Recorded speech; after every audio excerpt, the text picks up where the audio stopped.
पोचायचं काम या लोक संतांनी आणि लोककलावंतांनी केलं. मग किती संतांची नावं, किती लोककलावंतांची नावं घ्यावी. ज्या ज्या काळात जे जे संत जन्माला आले, ज्या ज्या काळात जे लोककलावंत जन्माला आले, त्या काळामध्ये त्यांनी फक्त समाजाला प्रबोधन, मनोरंजनातून प्रबोधन करण्याचं काम केलं. अनादी काळापासून सुरू असलेली आपली ही परंपरा, त्याचं नाव आहे गोंधळ आणि जागरण. गोंधळ जागरणातून या सगळ्या लोककलेची उत्पत्ती झालेली आहे. मग भेटी शायरी, राष्ट्रीय शायरी असेल, लावणी, तमाशा वगैरे वगैरे वगैरे. विधी नाट्यातून जन्माला आलेली हा कला आहे. त्याचप्रमाणे विधी नाट्य म्हणजे गोंधळ किंवा जागरण. आणि या जागरणामध्ये काय असतं, प्रत्येक कुटुंबाचं एक जाचल्य दैवत, त्याला कुळदैवत असं म्हणून. मग लग्न झाल्यावर गोंधळ घालण्याची परंपरा आहे. आजच्या या विज्ञान युगामध्ये सुद्धा जोपर्यंत तुमच्यासारखी तज्ञ सुज्ञ माणसं आहेत, तोपर्यंत तरी ही लोककला आणि कलावंत जगत राहणार आहे. शासन यांच्यावर किती लक्ष देते हा भाग वेगळा आहे, परंतु तुमच्यासारख्या लोक असल्यावर ही जगलेली लोककलावंत मंडळी. आता या ठिकाणी आपल्याला ऐकायचे आपल्या कुटुंबात असलेल्या देवीचा गोंधळ. मग गोंधळाची परंपरा आहे, वेगवेगळे वाद्य आहेत. पण त्या गोंधळातलं विशिष्ट वाद्य त्याचं नाव आहे संबळ. सम आधी बळ, त्या लोकवाद्याने या गोंधळाची आपण सुरुवात करणारा ऐकूया. संबळ.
जगत प्रजननी माय भुवानी कुलस्वामीचा हा गोंधळ आम्ही आपल्यासमोर सादर करण्याचा प्रयत्न करतो.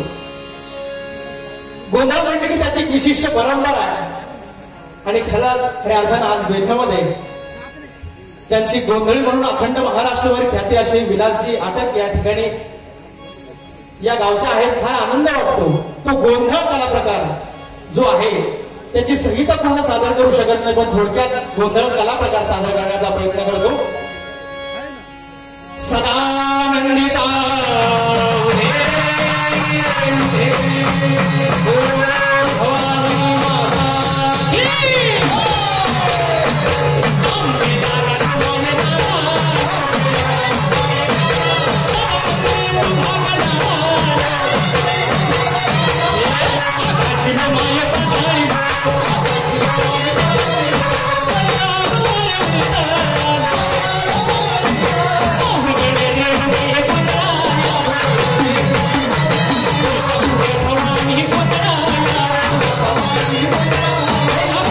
What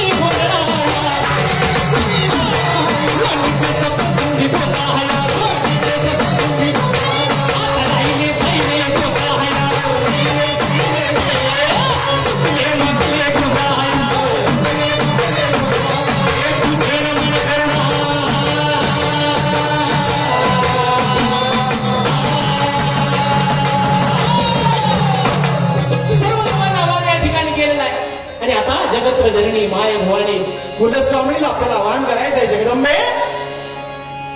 गोंधळासी नव करी ग आज यावे गोंधळासी नव करी ग आज यावे अंबे गोंधळासी नव करी ग आज यावे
जन्मी कुलस्वामीला आपण आवाहन केलंय.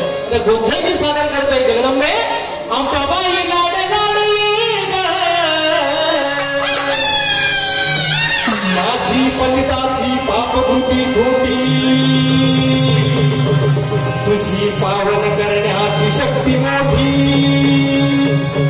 समज बंदासी मी काय समजाऊ उठ आंबे झोपी नको